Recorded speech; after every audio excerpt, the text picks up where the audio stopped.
Hi friends, மதிய சாப்பாடு mini vlog தான் பார்க்க போகிறோம். அதுக்கு முன்னாடி என்ன டிஃபன் பார்த்துடலாமா? கொஞ்சம் நூக்கல் சாம்பார் இருந்தது, அதை சூடு பண்ணிவிட்டு பசங்க நெய் தோசை கேட்டாங்க, அவனுங்களுக்கு ஊற்றி கொடுத்துட்டேன். காலையில் டிஃபன் வேலை முடிஞ்சிருச்சு.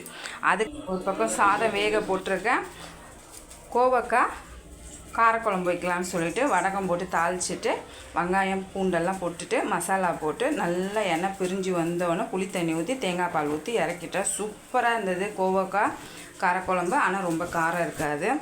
அதுக்கப்புறம் வாழைப்பூ பொரியலுக்கு கடலப்பருப்பு வேக வச்சுருந்தேன். வெங்காயம்லாம் வதக்கிட்டு கடலப்பருப்பு வாழைப்பூ கொஞ்சம் தேங்காய் துருவல் போட்டு இறக்கியாச்சு. சிவப்பு பொன்னாங்கண்ணி கீரை வாங்கி வச்சுருந்தேன். வெங்காயம் பூண்டெல்லாம் வதக்கிட்டு பொன்னாங்கண்ணியை சேர்த்துட்டு கொஞ்சம் தேங்காய் துருவல் போட்டு இறக்கியாச்சு.